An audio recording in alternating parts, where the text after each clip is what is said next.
আফসোস কোনো বিদেশি নিয়ে বিয়ে করতে পারলাম না, কোনো বিদেশিরে বিয়ে করতে পারলাম না। যদি একটা বিদেশি থাকতো, বিদেশে একটা গার্লফ্রেন্ড থাকতো, তাহলে তো এরকম ভাবে কাপল ভিডিও করতে পারতাম। হায় আফসোস, হায় রে আফসোস। আফসোস করে কি বুঝনি, তোমার ভাগ্যে বিদেশি নাই, তুমি এরকম ভাবে ব্লগ করতে পারবে না। এখন দেখি বাংলাদেশিরা হচ্ছে প্রবাসে যায় আর বিদেশিদের সাথে এরকম ভাবে ব্লগ করে, বিদেশিরা কোনোভাবে পটায়, পটানোর পরে বিয়ে শাদী করে, বিয়ে শাদী করার পরেই তাদের শুরু হয়ে যাওয়া হচ্ছে ব্লগিং। জনি, তোমার কপালে বিদেশি নাই, তোমার কপালে বিদেশি নাই, তুমি বিদেশি লয়ে ব্লগ করতে পারত না। শুধু আফসোস করে লাভ নাই জনি ভাই, আফসোস করে লাভ নাই। হায় আফসোস, হায় আফসোস, কি করলাম। বাংলাদেশে কিছু কিছু প্রবাসী আসছে, এরা হচ্ছে বিদেশ যায়, কষ্টমিষ্ট করে বিদেশ যায়। বিদেশ যাওয়ার পরে হচ্ছে মানে কোনোভাবে একটা মেয়েটিয়ে পটায়, মানে থার্ড ক্লাস শ্রেণীর মেয়েটিয়ে যদি পায় আর কি, পটায়। পটানোর পরে হচ্ছে মানে তারা রিলেশন করে বিয়ে শাদী কোনোভাবে করে, করার পরে ওদের শুরু হয় ব্লগিং, কাপল ব্লগিং। তারা নাম দিচ্ছে কাপল ব্লগিং, কাপল ব্লগিং। ওরা টাকা কামানোর জন্য এতই মরিয়ে থাকে, সেলিব্রিটি হওয়ার জন্য এরা এতই মরিয়ে থাকে, তখন কি করে জানেন, মানে বউরে নামায় দেয় বিদেশ, তখন বউয়ের নাম দেয় বিদেশিনী। তখন আর বউ থাকে না, ওয়াইফ থাকে না, স্ত্রী থাকে না, তখন হয়ে যায় বিদেশিনী।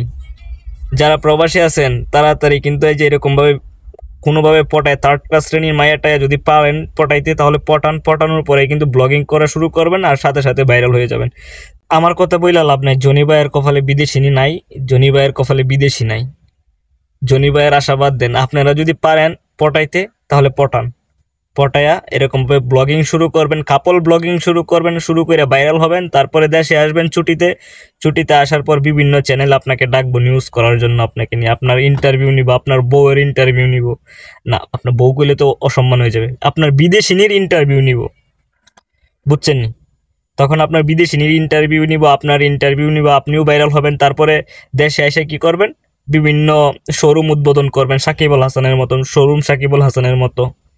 এরকম ভাবে অনেক বিদেশিনী কাপল আছে যারা হচ্ছে কোনোভাবে দেশের বাহিরে যাওয়ার পরে পড়াশোনা করে এখানে মানে কোনোভাবে একটা জব টপ করে, তারপরে ওই দেশের থার্ড ক্লাস মেয়েরা পাইলে কোনোভাবে পটায়া পটায়া বিয়ে শাদী করে, করার পরে তারা নাম দেয় এটা কাপল ব্লগিং। তখন আপনিও চাইলে করতে পারবেন কাপল ব্লগিং, পাবেন বিদেশিনী, পটায়া নাম দিবেন বিদেশিনী। তখন আর ওয়াইফ থাকবে না, বউ থাকবে না, বিদেশিনী নাম হয়ে যাবে আপনার বউয়ের।